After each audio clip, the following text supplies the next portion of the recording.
Welcome to launch pad education. आज इस video में हम बात करेंगे एक इंपॉर्टेंट एक्ट के बारे में जिसका नाम है official secrets act. Official secret act अक्सर न्यूज में रहता है, लेकिन वी टेंड टू इग्नोर के इसका मतलब क्या है, हाउ इज इट इंपॉर्टेंट और क्यों शोर मचता है इस बात को लेके जब भी इंफॉर्मेशन शेयरिंग की बात आती है गवर्नमेंट की तरफ से, तो ऑफिशियल सीक्रेट एक्ट उसके बीच में आ जाता है। सो आज इस वीडियो में हम इसी के ऊपर चर्चा करेंगे कि ऑफिशियल सीक्रेट एक्ट असल में है क्या। So if you do not want to miss any update, then subscribe our YouTube channel Launchpad Education. Also, you can give us a like on Facebook and follow us on Instagram. So बात करते हैं contents की कि आज इस slide में हम किस किस चीज के ऊपर चर्चा करेंगे। पहले तो हम बात करेंगे what is official secret act. Next we will see कि इसके अंदर जो कंट्रोवर्सी चलती है विच इज एक्चुअली सेक्शन 5 वो क्या है। उसके बाद वी विल सी के राइट टू इंफॉर्मेशन आरटीआई, इसके साथ इसका क्या कॉन्फ्लिक्ट है। दैट मींस जब भी इंफॉर्मेशन शेयरिंग की बात आती है वाई ऑफिशियल सीक्रेट एक्ट को इन्वोक किया जाता है। Next, we will see reforms which are required in this act. So it becomes very important from the perspective of GS paper 2, also GS paper 4, that is ethics. So what are the ingredients of this act? So पहली बात तो ये जो act है ये enact किया गया था 1923 में during the colonial period। मतलब जो ब्रिटिशर्स थे they never wanted कि transparency should exist in their governance system, तो उन्होंने ये एक्ट को enact किया। जब उन्होंने इस एक्ट को एनैक्ट किया उसके साथ उन्होंने अपने आप को प्रोटेक्शन दे ली कि जो वो इंफॉर्मेशन डेलिबरेटली शेयर करना चाहते हैं वो करेंगे, और जिसको वो हाइड करना चाहते हैं या वो चाहते हैं कि पब्लिक तक वो पॉलिसीज वो डिसीजंस ना पहुंचे, तो वो ऑफिशियल सीक्रेट एक्ट के गाइज में उसको होल्ड करते थे, उसको प्रोटेक्ट करते थे। So it was enacted in 1923 during colonial period, और उसके बाद हमने इसको एज इट इज अडॉप्ट कर लिया इंडिपेंडेंट इंडिया ने। So provides the framework for dealing with espionage, sedition and other potential threats to integrity of nation.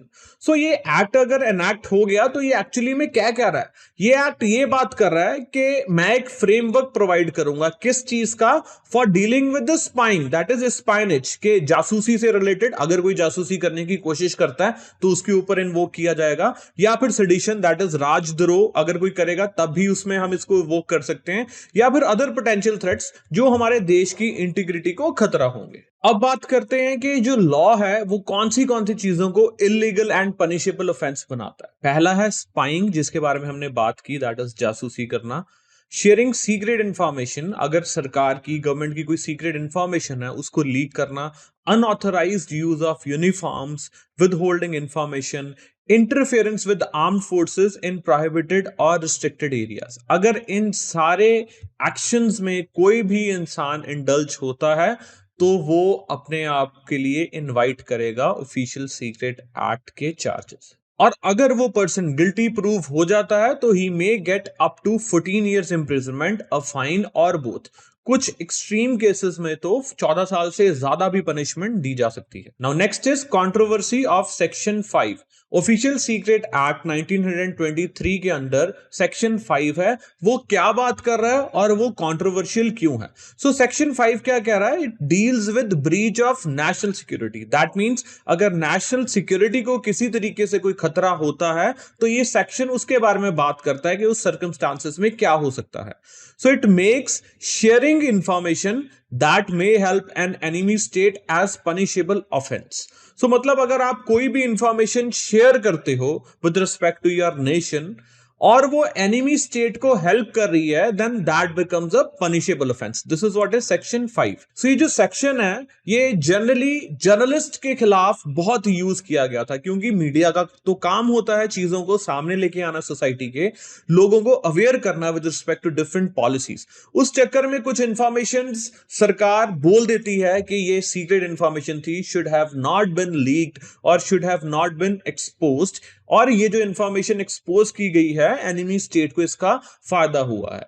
और उसमें कितनी उसकी ऑथेंटिसिटी है नहीं है उसमें judiciary will get into, but एक बार तो चार्जेस फ्रेम हो जाते हैं और जो जर्नलिज्म है और जो मीडिया है उनकी फ्रीडम पे चिलिंग इफेक्ट एग्जीक्यूट किया जाता है via invoking official secret act section 5।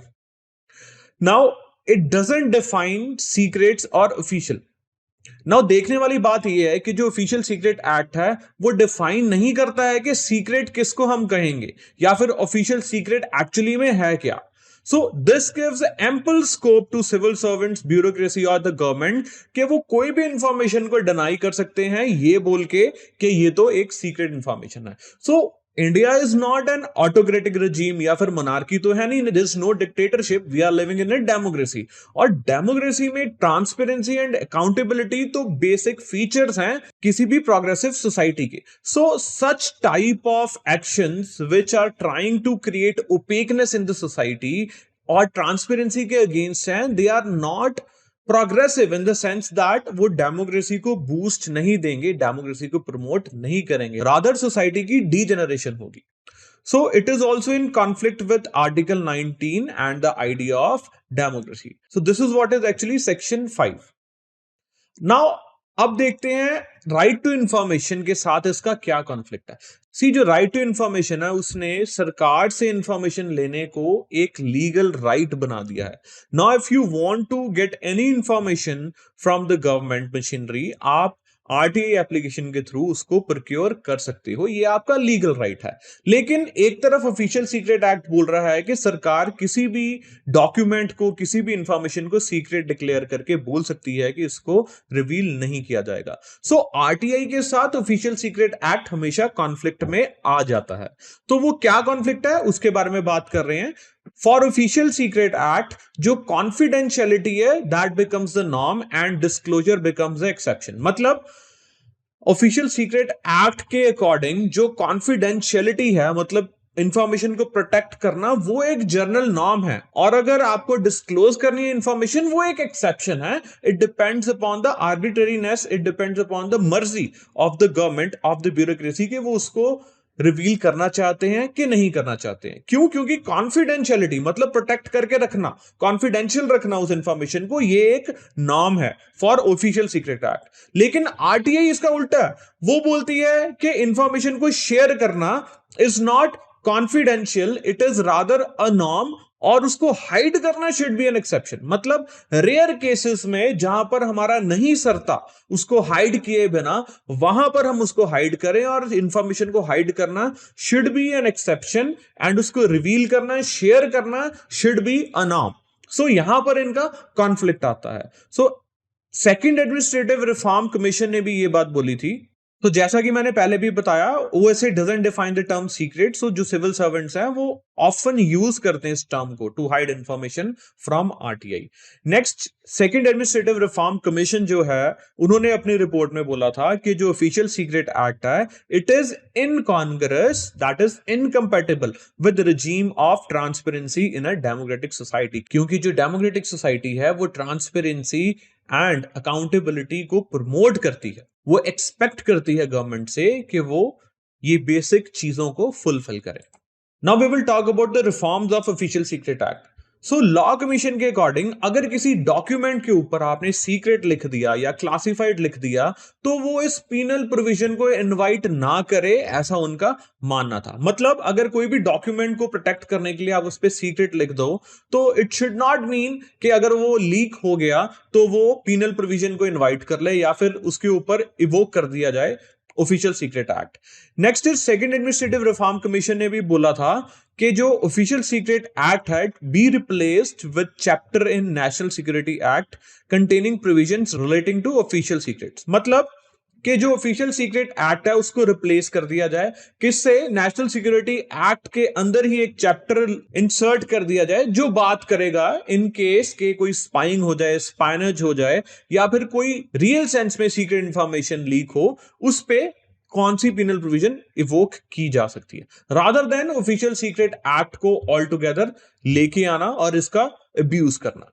सो एक कमेटी भी फॉर्म हुई थी 2015 में और उसने रिकमेंड किया था कि जो ऑफिशियल सीक्रेट एक्ट है be made more transparent with the RTI act. So before RTI तो ऑफिशियल सीक्रेट एक्ट्स की एग्जिस्टेंस समझ में आती थी, लेकिन एक तरफ हम बात करते हैं इंफॉर्मेशन शेयरिंग की, ट्रांसपेरेंसी की, अकाउंटेबिलिटी की, दूसरी तरफ हमारे पास एक और लॉ है जो बोल रहा है कि इंफॉर्मेशन को सीक्रेट डिक्लेयर किया जा सकता है। So all together different law की जरूरत हमें नहीं है।